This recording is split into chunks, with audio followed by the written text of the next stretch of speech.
Oi, gente, tudo bom? Hoje não tinha, assim, muito vídeo planejado, coisas do tipo. E aí, eu resolvi vir aqui na live mesmo, só pra passar algumas informações, né? Porque isso depois fica lá no feed direitinho armazenado. Eu postei um vídeo esses dias falando sobre meditação e óleos essenciais. E ali naquele vídeo, quando eu passei essas dicas, eu falei um pouco sobre o que tinha de componente dentro dos óleos essenciais, né? Componentes químicos. E às vezes eu trago essa fala aqui, né, de que componentes químicos existem dentro dos óleos e como cada componente químico atua. E eu vejo que às vezes as pessoas ficam um pouco confusas com essa informação, porque as pessoas não entendem exatamente o que isso quer dizer. Então vamos lá. Então hoje eu vim falar um pouquinho sobre a química dos óleos essenciais. O que isso significa? O que é isso? Eu noto que quando a gente fala de química, as pessoas têm uma associação de que o que é químico é ruim, é tóxico, né? A gente tem essa associação errada com esse termo. Então, quando eu falo de produtos químicos, eu ligo a coisas ruins, tóxicas para o organismo, né? A gente, por não se aprofundar, né? Às vezes química não é matéria que todo mundo mais gosta na escola, então a gente não tem uma proximidade tão grande, né, com esse assunto, acaba que gera esse não entendimento. Então, vamos lá. O que é química? Química é tudo que é natural, né, digamos assim, faz parte da química. Então, por exemplo, vou dar um exemplo aqui para vocês. Se eu trouxer aqui a fórmula química da gasolina, por exemplo, eu vou ler aqui para vocês a definição, tá? Tá aqui, ó. A gasolina é um composto orgânico que apresenta átomos de carbono e hidrogênio em sua constituição, formado por 8 átomos de carbono e 18 átomos de hidrogênio, cuja fórmula molecular é C8H8. É o que a gente conhece lá da química, né? Aquela química lá da escola basicona que a gente conhece, tá? Se apresenta em estado líquido. Agora eu vou ler para vocês uma definição de um livro do que é química de óleos essenciais. Então vamos lá. Na química dos óleos essenciais, os átomos a serem estudados são o carbono, o hidrogênio e o oxigênio.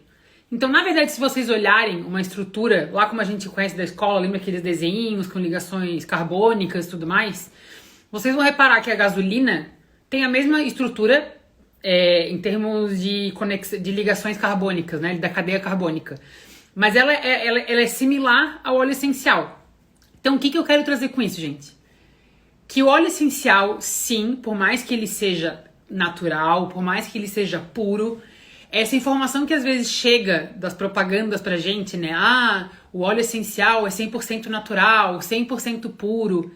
Isso não quer dizer que ele não tenha reações adversas, né? Reações negativas, porque sim, dentro de um frasco de óleo essencial existe um composto químico. Simples. Então, vamos passar para outra questão que a gente também tem um entendimento às vezes errado na aromaterapia, né? No uso de óleos essenciais. Quando a gente fala da questão aromática, né? Um componente aromático, a gente liga aroma com cheiro bom, tá? E isso não é uma verdade. Então, por exemplo, o que traz o cheiro, o que faz o cheiro da gasolina ter cheiro de gasolina? São as moléculas aromáticas. Então, sim, a gasolina, a cola de sapateiro, todas as coisas que têm cheiro têm a sua parte de moléculas aromáticas. E o óleo essencial não é diferente. Então, realmente, o que traz o cheiro do óleo essencial é a parte aromática que ele tem, né? E uma outra questão dentro dos óleos essenciais por exemplo, eu tenho um óleo essencial de laranja e eu tenho um suco de laranja. O que eu encontro dentro dos dois é o mesmo? Não.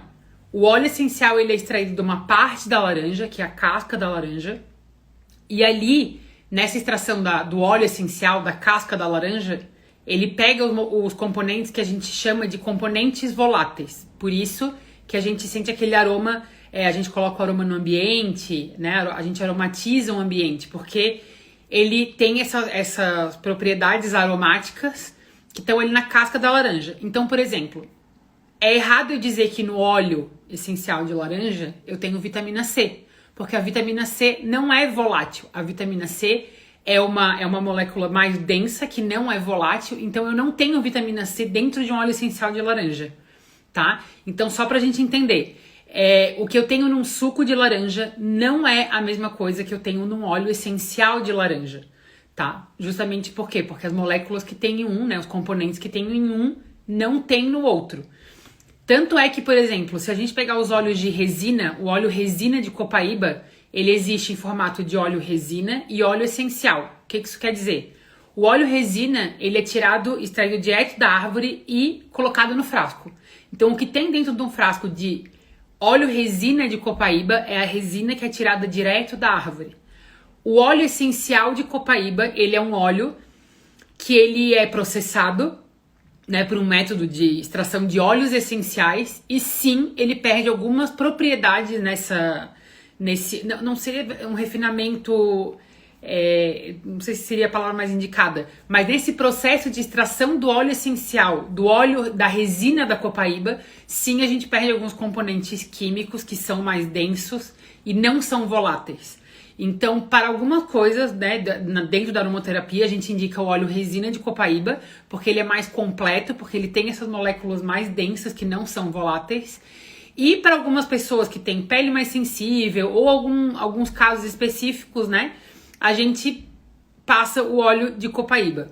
Todos os dois são maravilhosos, todos os dois fazem super efeito, mas a gente tem que considerar que a gente tem essa perda de propriedade, né, dentro do óleo essencial, que continua lá no óleo resina, porque ele é colocado no frasco direto da resina da árvore. Então, gente, o que é mais importante aqui a gente olhar para essa questão da química dos óleos essenciais, né? Eu tô aqui, inclusive, olhando uma fórmula, algumas fórmulas, né, de compostos que a gente cita aqui. Então, por exemplo, lá o óleo essencial de cítricos, ele é rico em limoneno. Qual é a fórmula, né, dessa molécula de limoneno? Carbono C10H16. O que eu quero dizer com isso? É igual lá na história da gasolina. Uma cadeia carbônica de 10 carbonos e 16 hidrogênios. Então, se a gente for olhar com esse olhar, né, a gente consegue inclusive explicar, por exemplo, por que um óleo essencial tem de fato um efeito físico, né, um efeito no nosso físico, de curar uma dor de cabeça, de curar uma ferida na pele. É porque ele tem esses compostos orgânicos que de fato atuam no nosso organismo. Então, essa questão de a gente achar que muitas vezes a aromaterapia, óleo essencial é uma coisa meio esotérica e meio mágica, não. O óleo essencial, ele tem os compostos orgânicos naturais ali dentro que vão agir no nosso organismo.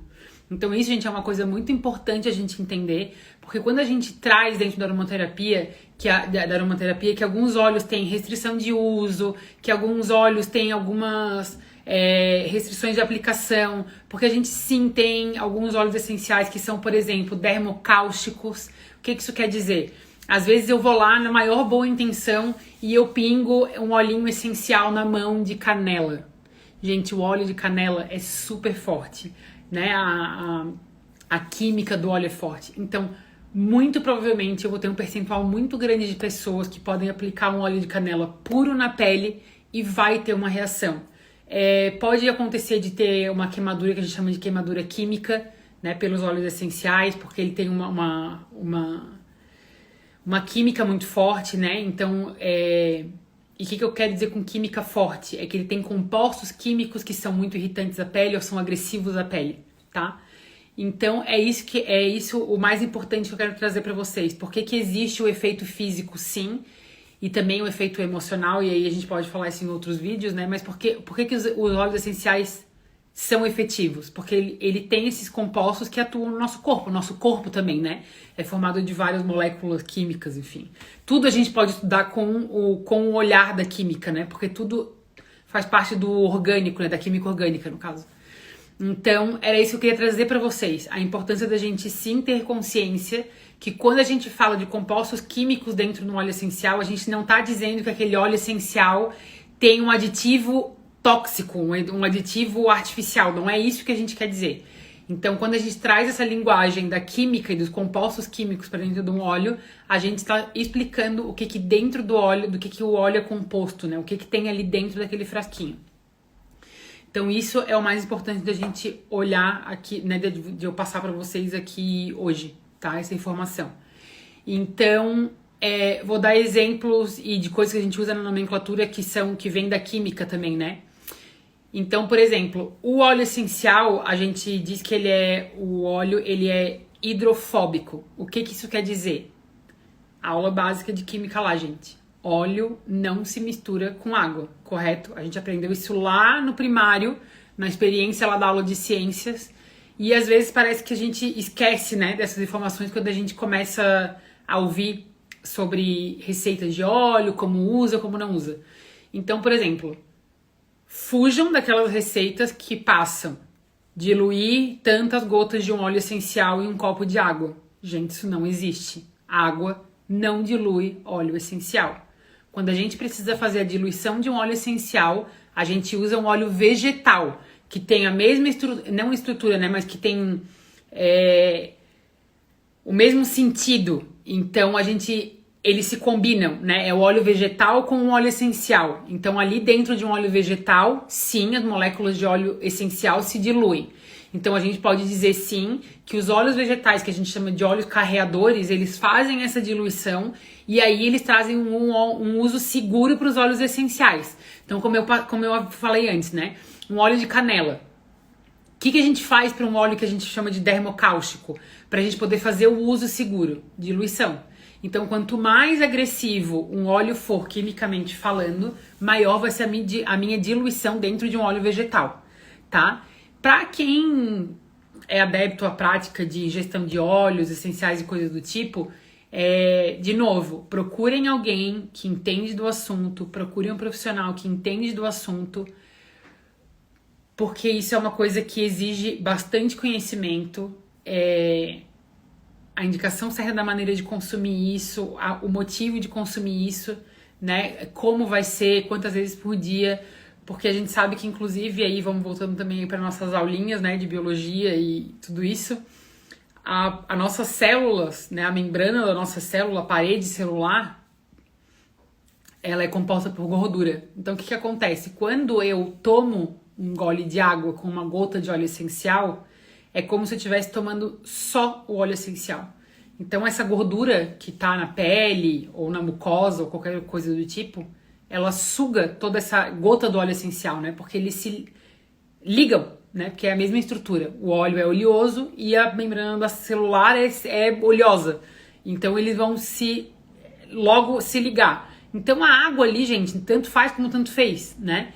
Então, eu já vi receita assim, diluir óleo de canela e gengibre em um copo de água e tomar puro para dor de garganta. Não, porque isso vai ser agressivo para a garganta, isso é agressivo para a mucosa. Então, assim, a gente já consegue achar casos dentro da aromaterapia em que as pessoas tiveram ferimentos mesmo na mucosa, ferimentos, inclusive, depois feridas no estômago, porque, né, pelo excesso do consumo de óleo da maneira errada. Então, a minha questão de trazer para vocês agora aqui essa questão da química dos óleos essenciais e aí do que geram essas restrições, é isso, a gente tomar cuidado. Então, assim, não é para apavorar ninguém, não é para deixar de usar nada, mas é sempre para trazer esse olhar cuidadoso de como eu uso meus óleos essenciais, né? De como eu tô aplicando isso em mim. Porque da mesma maneira que os óleos fazem muito bem, né, para tudo, para bem-estar físico, emocional, calmante, né, a gente tem óleos aí que são hipotensores, a gente tem óleos que são anestésicos, analgésicos, enfim, usados para cólicas, para várias coisas aí, efeitos físicos, mas sempre da gente lembrar desse cuidado, porque sim, a gente tem essa questão aqui dentro do nosso vidrinho de óleo essencial. Eu tinha um óleo de mirra aqui, agora o óleo fugiu. Mas enfim, então é isso que eu queria trazer para vocês, esse entendimento de que quando a gente fala de compostos químicos dentro de um vidro de óleo essencial, a gente não está falando de óleo adulterado, a gente não está falando de óleo de baixa qualidade e a gente não está falando de essência, né? Porque essência não é óleo essencial. Então, isso é o mais importante a gente gravar hoje aqui, quando eu trago essa fala da química, o que o óleo tem como componente que atua no nosso sistema físico e emocional. Então, acho que por hoje é isso, gente. Era isso que eu queria trazer para vocês, esse esclarecimento de que existe sim essa questão lá dentro, né, do frasquinho de óleo, e para vocês tomarem esse cuidado. Então, qualquer dúvida eu tô por aqui, qualquer dúvida que vocês tenham sobre isso, eu tô disponível aqui para responder. E usem muitos óleos essenciais, com cuidado, com cautela e sim com moderação, né? O que a gente diz é que na aromaterapia menos é mais. Então eu não preciso de muitos óleos, de muitas gotas, de altíssimas dosagens para ter um efeito maravilhoso dentro da aromaterapia e do uso caseiro de óleos essenciais. Para quem não leu o conteúdo aí, tá lá no Instagram, para vocês lerem aí, inclusive, o que é a diferença entre uma coisa e outra. Tá? Então fica aí o recado, né, dessa questão aí da aromaterapia, dos óleos essenciais, e aproveitem com cuidado.